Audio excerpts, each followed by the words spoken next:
안녕하세요. 다란상가 박재현 원장입니다.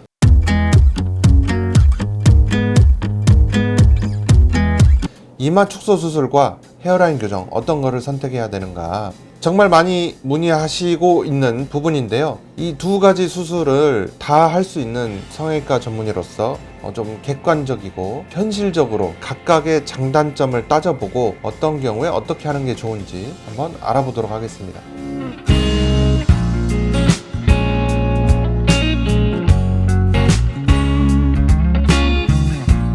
어떤 유튜버 분들이나 어떤 병원들에서 둘 중에 어느 한 수술에 굉장한 단점을 부각시켜서 얘기를 한다거나 이런 거는 옳지 않은 것 같아요. 알고 보면 자기 병원에서 하는 수술만 너무 좋은 쪽으로 이렇게 부각시켜서 얘기하는 경우가 있거든요.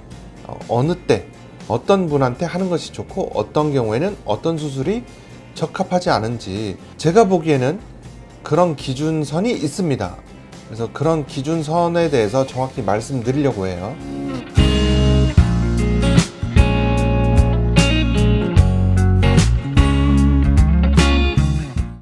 구독, 좋아요 눌러주세요.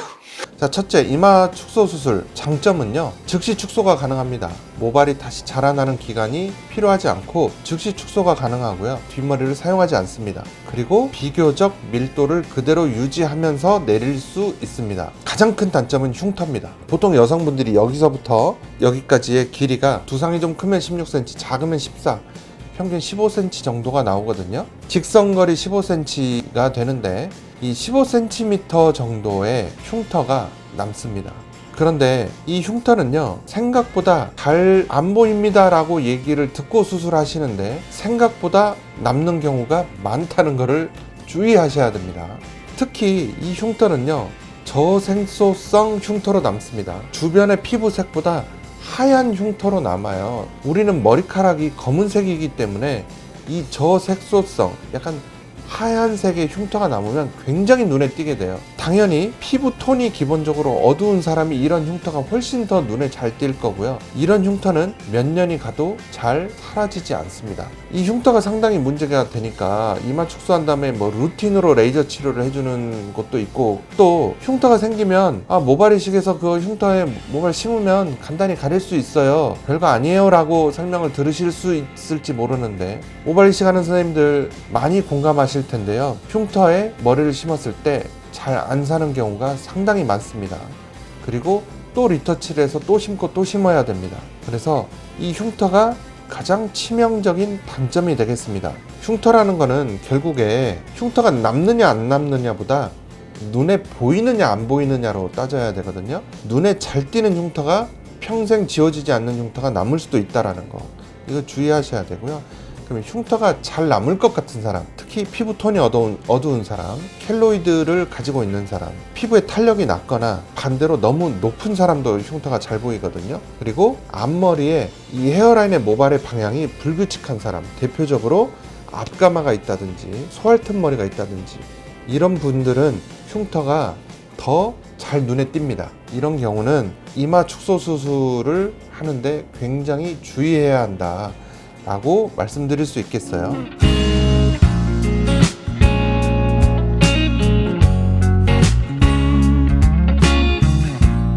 자, 두 번째, 모발 이식을 통한 헤어라인 교정의 장단점은 뭐냐? 첫째 장점, 자, 이마 축소 수술은 단순하게 이마를 내리는 것 외에는 교정이 안 됩니다. 자, 이 라인을 일자로 그대로 내리는 것만 가능한데, 헤어라인 교정 수술은 마음대로 모양을 만들 수 있습니다. 특히 M자나 측면까지 교정이 가능합니다. 심지어는 구렛나루까지도 만들 수 있거든요. 그렇다면 우리가 보통 가지고 있는 헤어라인의 모양은 어떻게 되는가? 여기에 대해서는 제가 아주 존경하는 우리 정재현 선생님의 논문이 있습니다. 네, 이 논문에서 5가지의 타입으로 헤어라인을 분류했어요. 여기 이제 분류표를 보고 계세요. 라운드, 동그란 헤어라인, M자, 그 다음에 직사각형, 벨 타입, 종 모양, 그 다음에 삼각형 헤어라인, 트라이앵귤라, 이렇게 5가지 타입으로 나눴는데요. 벨 타입이 이마 축소 수술에 가장 적합한 형태다라고 얘기할 수 있고요. M자 형태나 직사각형 모양이나 이런 모양들은 헤어라인 교정 수술이 더 적합하다라고 얘기할 수 있고, 벨 타입이 약 10% 정도인데 측면이 없고 오로지 높이만 있는 경우를 따져본다면 10%에서도 한 3, 4% 내외밖에 되지 않지 않을까라고 생각이 됩니다. 모양 자체만 놓고 따졌을 때 헤어라인 교정보다 이마 축소 수술이 더 적합한 경우는 이런 통계적인 자료를 봤을 때 굉장히 극소수에 해당될 가능성이 있다. 우리나라 사람은 기본적으로 얼굴이 옆으로 넓어 보여서 교정을 하는 경우가 많지, 높은 이마 자체 딱 그거 하나만 교정하는 경우는 10%보다 적다라고 생각하셔야 됩니다. 자, 또 하나는요, 이마가 넓어서 수술하시는 분은 이마가 넓지만 안 예뻐서 하는 거거든요. 이마의 면적보다 헤어라인의 모양이 훨씬 더 중요합니다. 그리고 이 헤어라인의 모양은 얼굴 전체하고 대조를 해서 아주 세부적인 이 디테일한 라인들을 얼굴에 꼭 맞는 라인으로 디자인을 해주는 게 필요하거든요. 이러한 디자인이 이마 축소 수술에서는 어렵습니다. 이마 축소 수술은 이마를 면적의 개념으로 바라보는 관점이 좀 강한 반면, 헤어라인 교정은 모양, 디자인의 개념으로 이마를 좁혀가는, 좀 더 심미적이고 좀 더 예쁜 라인을 다듬어서 만들 수 있는 장점이 있겠습니다.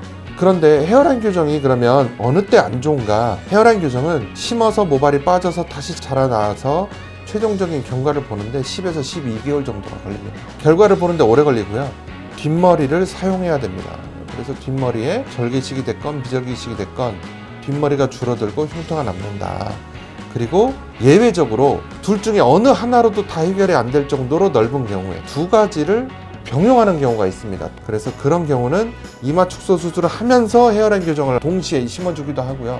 일단은 이마 넓이를 축소 수술로 줄여놓고 거기에 헤어라인 교정을 추가적으로 해서 2차적으로 줄이는 경우도 볼 수 있겠습니다. 이 피부 표면에서는 모낭과 모낭 사이가 상당히 멀어 보이지만 아래로 들어가면 모낭과 모낭은 굉장히 가까이 있을 수 있겠죠. 왜냐하면 이렇게 벌어지니까. 그거를 측정한 것이 이 두 번째 그래프입니다. Oh, I won't